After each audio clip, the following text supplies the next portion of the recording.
Kaisai Karate Illuminati, this is Noah, and I wanted to take some time to address this comment because it is a good one. How does one choose kata to take out of a system or put in?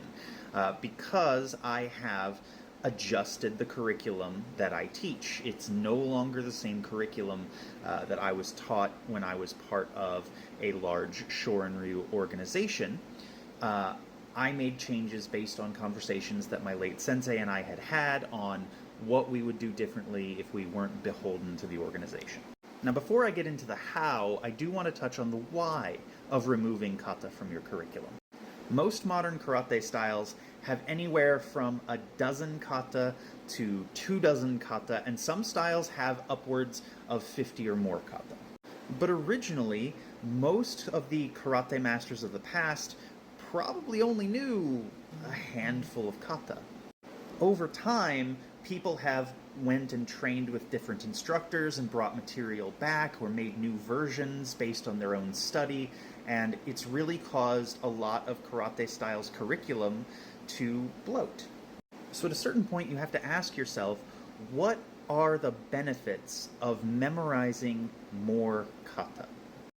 So when it comes to how you choose kata to remove from your curriculum, for me, it's really about redundancy. Now, of course, in order to do this effectively, you have to have a pretty good grasp on kata application and the bunkai process. If you don't, this is going to be difficult to do because how will you really know what's redundant and what's not? But if you have a solid understanding of those things, then you can take a look at your kata and compare their applications and see if there's actually enough unique material to justify maintaining that particular kata as part of your curriculum. This comment was left on a video of Kusanku Sho, which is one of the kata that I removed, and that is because if you look at the applications for Kusanku Sho, they all exist within other kata that I still maintain in my curriculum. There are really only two unique techniques within Kusanku Sho that don't appear in my other kata, and even those can be seen as variations on techniques that are in other kata. The first is the classic figure S wrist lock or Nikyo technique that you find in Kusanku Sho, but really that's not too dissimilar from hand positions that we find in Goju Shiho.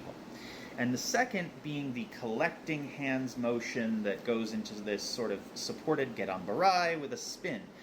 But we do see some similar movements, particularly with spinning, in both Wansu, which I teach as an optional kata, and within Tawara Pasai. And of course, everything else that's in Kusanku Sho is either in Kusanku Dai or in the 5 Pinan kata. You can even find some of it in Shinto. So everything that you could learn from Kusanku Sho, you can learn from other kata. So for me, it doesn't make sense to make my students memorize another kata when we can just continue exploring the other kata in greater depth. Now, this is also why I took the Pinan series of kata and made them my youth curriculum, but I don't teach them to adults. The Pinan kata were designed by Itosu Anko to be taught to children in the karate program for the Okinawan school system.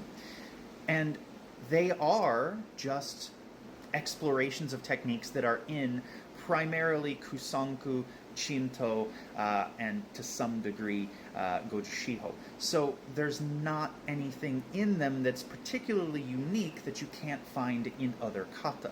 But it is broken down into a much more granular set of materials, so it's easier for kids to learn. And it does build them up to being able to understand the higher level kata better. But adults don't really need that same step-by-step introduction. It's just redundant material. We can start them earlier on more advanced kata, and again, just study in greater depth. So essentially the short answer to this question is, if you've got multiple versions of a kata, chances are you probably only need one of those versions, and the older version probably has a little bit more combative application that you're going to benefit from than the newer version. But to make sure that you are boiling down your curriculum effectively, you really do need to have a good solid grasp on the applications of your kata.